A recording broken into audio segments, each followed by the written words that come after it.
तो आज का जो हमारा टॉपिक है वो है स्कैनिंग इलेक्ट्रॉन माइक्रोस्कोपी के बारे में। इसके पहले हमने इलेक्ट्रॉन माइक्रोस्कोपी क्या होती है, उसकी टाइप्स क्या होते हैं, उनमें जो हम फिक्सेटिव स्टैंड्स वगैरह जो यूज़ करते हैं उनके बारे में डिस्कस कर लिया था। आज हम सिर्फ इसमें स्कैनिंग इलेक्ट्रॉन माइक्रोस्कोपी के बारे में स्टडी करेंगे।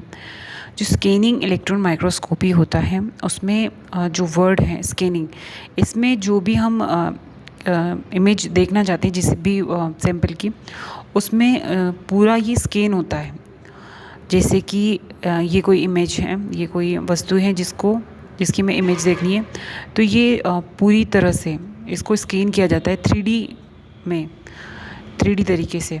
तो इसी वजह से जो इमेज मिलती है इसकी वो 3D इमेज मिलती है, क्योंकि इसमें पूरी ही जो वस्तु होती है उसको स्कैन किया जाता है।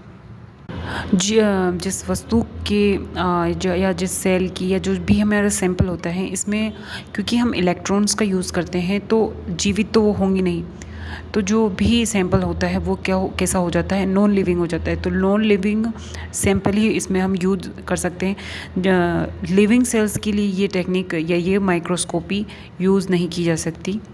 इसमें produce image of sample by the scanning the surface. तो हमने जैसा कि देखा, जो सरफेस होता है उसको पूरा स्कैन किया जाता है और इस तरह जो हमारा सैंपल है उसकी जो इमेज तैयार की होती है वो होती है 3 डायमेंशनल या त्रिविमीय संरचना इसमें दिखती है।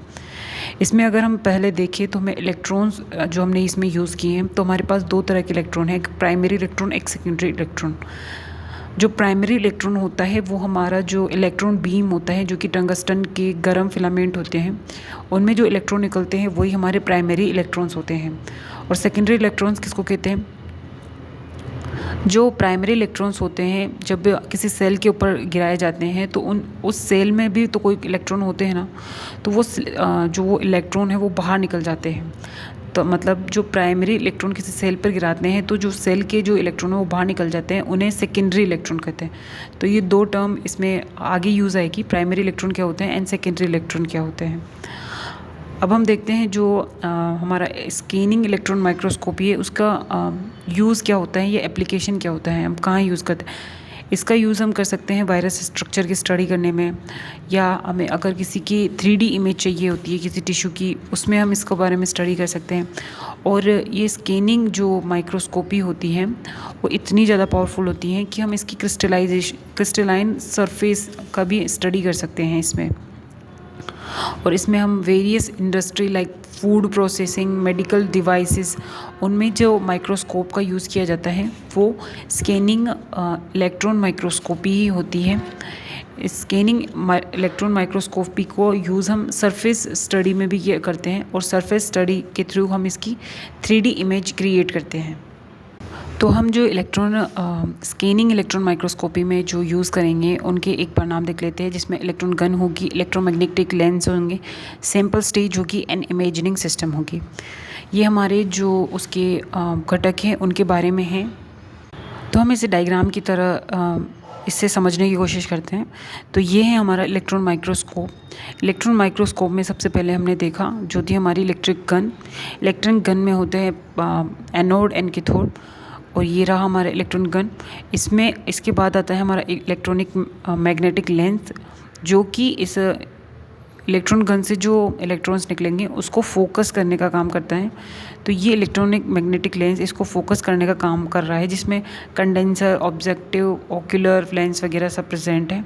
और जब ये फोकस हो जाएगा तो अब हम इसका जो थर्ड वाला पार्ट देखेंगे वो देखेंगे हम इसके सैंपल स्टेज।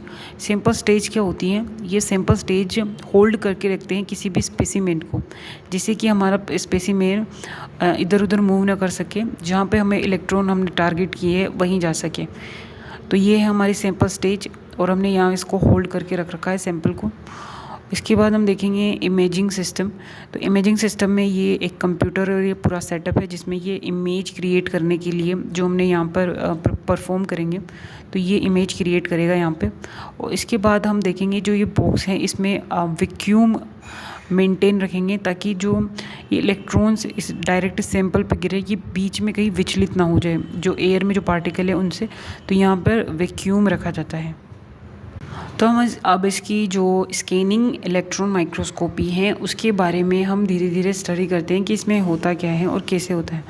इसमें जो सबसे पहले होते हैं ये थर्मिनोइक कैथोड्स होते हैं और ये जो है हमारा एनोड है।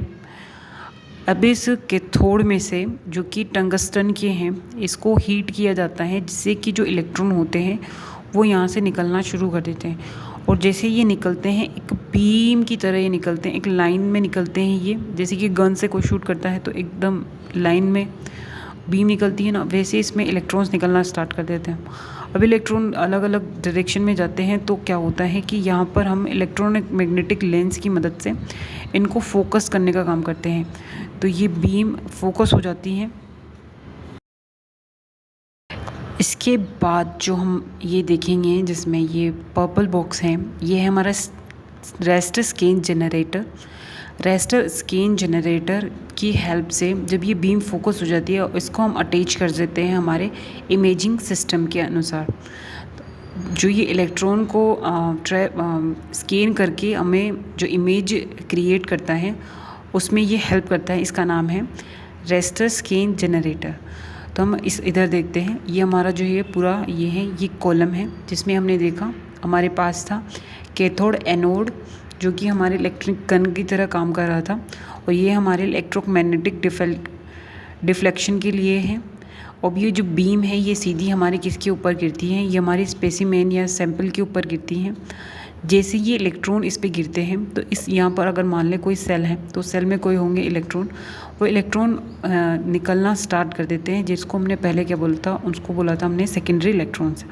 जो सेकेंडरी इलेक्ट्रॉन्स होते हैं वो प्राइमरी इलेक्ट्रॉन के गिरने के बाद इस सेल से निकलना शुरू कर देंगे, और जो ये सेल से बाहर निकलते हैं तो ये जो हमारा ये चैम्बर है स्पेसिमेन चैम्बर, इसकी दीवारों से टकराते हैं, और इसकी जो दीवारें होती है वो हमने ये जो पिंक कलर से बनाई है, ये इसमें ये बार बार टकराते रहते हैं ये इलेक्ट्रॉन। तो ये इलेक्ट्रॉन चारों इनकी जो तरफ से 3D में इनको स्कैन किया जाता है, और जो स्कैन करने वाला है वो ऐसी डिटेक्टर होता है। ऐसी डिटेक्टर इन सेकेंडरी इलेक्ट्रॉनों को डिटेक्ट करता है, और उनको फिर इस ऐसी डिटेक्टर को हम कंप्यूटर से जोड़ देते हैं ताकि ये इसका जो इमेज है वो इसमें बता सके, और इसका कनेक्शन हम किसी कंप्यूटर से कर देते हैं जहाँ पर हमें हमारे मॉनिटर में हमें जो इलेक्ट्रॉन की स्कैटरिंग थी वो हमें स्कैनिंग थी वो हमें इसमें इमेज के थ्रू दिखना स्टार्ट कर देती है। तो ये था हमारा स्कैनिंग इलेक्ट्रॉन माइक्रोस्कोपी के बारे में। यदि आप 3D छवि प्राप्त करना चाहते हैं तो आप किस प्रकार के माइक्रोस्कोप का यूज़ करेंगे? 3D के लिए हम यूज़ करेंगे कौन से माइक्रोस्कोप का? लाइट का? नहीं। फ्लोरेसेंस का? नहीं। स्कैनिंग का? हाँ। तो आंसर विल बी थर्ड।